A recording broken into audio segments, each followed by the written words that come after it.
Welcome to the championship edition of the Big Gun Preview Show.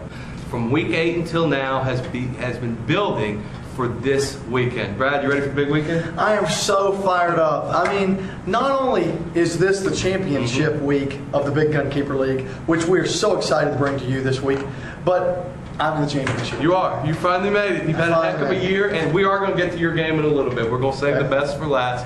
We're going to start right now. And the game we're about to talk to, the winner will get the 3rd pick, and the loser will get the 4th pick. Tell us the 2 teams, Brad. This week we have the Po Boys, who came in as the 8th seed. They lost in the first round to Alaflo Boys, and the Bourbon Boys come to us as the last ranked team in the league, and they lost their consolation semifinal to Juan's Back. Right. The Bourbon Boys and the Po Boys come in, and remember again, this is a key matchup for the draft next year. But let's talk about who we think are going to win. And I'm going to take, just to start this off, I'm going to go with the Bourbon Boys.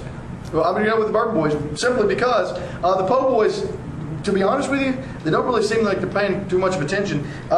They have 2 running backs in their lineup currently, and Marion Barber at home against Baltimore is not a great matchup. Their other running back is Julius Jones at home against the Jets, and we've all talked about that vaunted defensive front again of the Jets and how well they've been able to stop the run this year. Even that, talking about more about the Po Boys, Lawrence Maroney is still on his roster. I believe one of the first couple weeks of the show we commented, if the Po Boys the Po Boys still has Maroney on their roster. And, you know, if you have that sort of lack of interest, you really can't expect to do much, and he hasn't done much.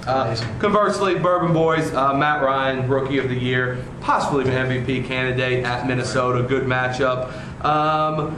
Justin Gage or Torrey Holt, maybe a decision he has to make. I know Bourbon Boys is a huge Alabama fan, but he has an Auburn kind of dilemma this week. Does he start the fading Ronnie Brown or the surging Cadillac Williams? So it'll be interesting to see what it'll goes be there. interesting. I would like to see him start Ronnie Brown at the Kansas City Chiefs. Now, the Chiefs did play well last weekend against the Chargers, but I just think that Kansas City's total defense is so bad that they won't be able to stop the wild Dolphin in Ronnie Brown. I'm going to have to make it unanimous, and I'm also going to take the Bourbon Boys to win the 3rd overall pick, and hopefully the Po Boys will put a little time in the offseason and make a run next year. That's right, that's right. Let's move to the the most important game of the consolation bracket, and that's Juan's Back against the Alaflo Boys. And again, this pick, or the winner of this game, will receive the #1 pick in the 09 draft. And remember, we cannot overemphasize this. This is enormous. This can turn your season around, or this can turn your fantasy dynasty around. From worst to first. Ask at the Ask Whip and Click how important Adrian Peterson is. It's extremely important. Extremely important.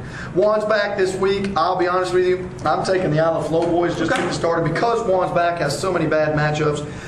Tony Romo, T.O. both play at home against Baltimore. That defense has been phenomenal lately. And not only that, but obviously those look like teams in 2 different directions. I'm not really sure if you can say the Cowboys are going straight down, but they're definitely not going up. That's right. So, I'm actually going to go a different direction. And I know Peyton had a huge game last night for the Alaflo Boys, which is going to help.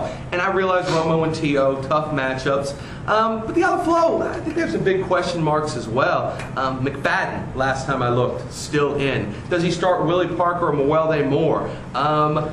Derek Ward's ankle, how is that? He's missed several practices. So while Juan does have tough matchups, I think he probably has the better players. And actually, I'm going to pick them in a very low-scoring game. I bet you first team to 125 I think wins this game. Wow. That's an interesting pick, but I would like to say, remember, Lindell White playing at home against the Pittsburgh Steelers, and that game is going to be another 13-9, it is. Another 9-6 game, and don't look for Lindell to get a whole lot of touches, especially because Chris Johnson has proven to be much more of a productive back this year. Right. It's possible you even a sub maybe like a Justin Vargas possibly.